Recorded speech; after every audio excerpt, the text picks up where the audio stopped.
I just finished Goliath.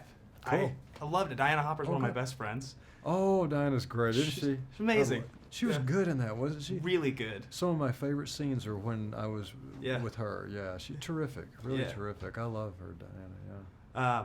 Now, your character, obviously, in that show, broke down alcoholic, comes back. This movie, there's a lot of humor in the fact that your character's a broke down alcoholic. Right. Why do people like watching a train crash so much? What is that? What do you think?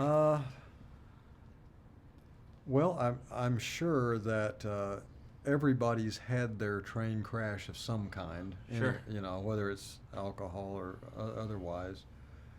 And so I think people like to watch people who are down in the dumps and start to root for them. They want to, you know, hopefully the person's going to see a ray of light at some point, you know. Right. And I think people know by now that anybody who has a problem with that,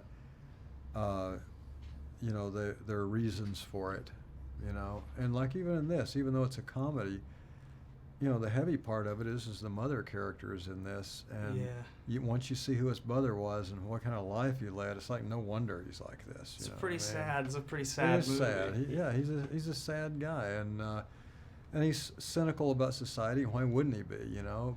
And in this sequel, he actually kind of he shows more of his heart. You know, like you really see that he sees himself in this poor kid, Thurman Merman. You know that. Thurman never had a chance either, you know, in a different way. Now, if you go to your IMDb, the top 4 credits, Princess Mononoke, Armageddon, Bad Santa, and Sling Blade. It's a pretty diverse 4 credits to headline somebody's career. Right. I mean, where do you credit that? That's pretty amazing stuff. Those are voiceover, you've got a comedy. Like, how did that happen? I always knew when I first became an actor, and even before when I thought I might be one, I was determined that I was never going to just play myself in every movie. Yeah. Growing up, I kind of did that in school. I was kind of a chameleon-like kid to survive. Yeah. And so I also observed characters a lot. I love characters, and I grew up around a lot of them, and that just interested me. So I never had any interest in just being myself and being a movie star. Sure. I just wanted to play these characters.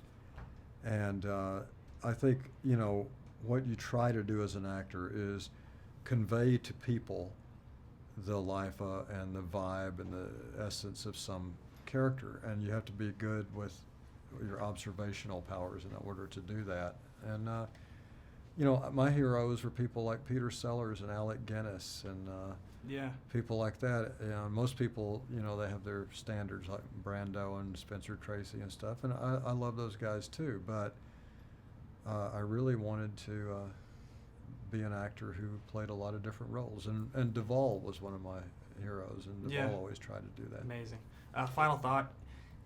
This week we had a fairly crude, outspoken character elected president. Your character in this film is celebrated for being crude and outspoken. Is it as surreal to you as it is to me to see this film in theaters and sort of see that on TV? Well, I think there's a real difference. I mean, I think you have first of all, a politician who's out there running president. This guy's not running for anything except for the liquor store. Sure, you know. Yeah. So there's a different type of responsibility. Yeah, absolutely. You know. Billy Bob, thank you so much. It was amazing. Honor to meet you.